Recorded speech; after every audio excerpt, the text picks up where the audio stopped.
Hello friends, in this video we will discuss some of the questions related to hormones of anterior and posterior pituitary. So here they are asking about the progesterone.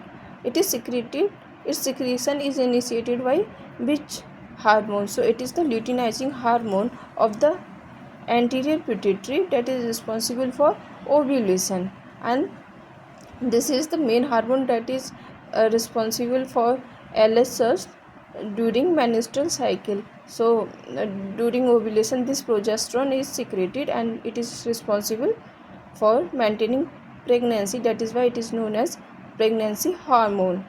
Other question they have asked, here they are asking about the releasing factors that are controlling the anterior pituitary. So these are the factors that are controlling the function of pituitary is the factors released from the hypothalamus.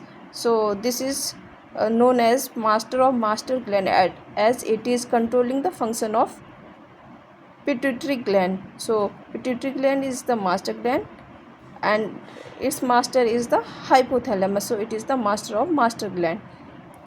Here for the anterior pituitary they are asking which vessel that is responsible for controlling the releasing factor.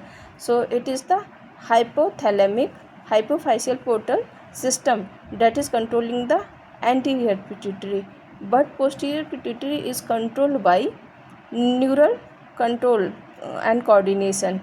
For anterior pituitary it is blood vessel, but for posterior pituitary it is under the influence of neurons. Here they are asking for neurohypophysis hormone.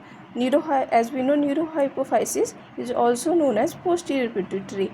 Here the hormones of posterior pituitary, they are the oxytocin and vasopressin. Oxytocin is known as hormone of childbirth, as it is responsible for uterine contraction during childbirth and also responsible for milk ejection. By milk formation it was prolactin, and this is vasopressin that is responsible for absorption and reabsorption of water and minerals so as to concentrate urine. So these are the hormones of posterior pituitary. Here they are asking about which hormone is responsible for milk ejection. So it's the oxytocin, but for formation it is the prolactin. Thank you.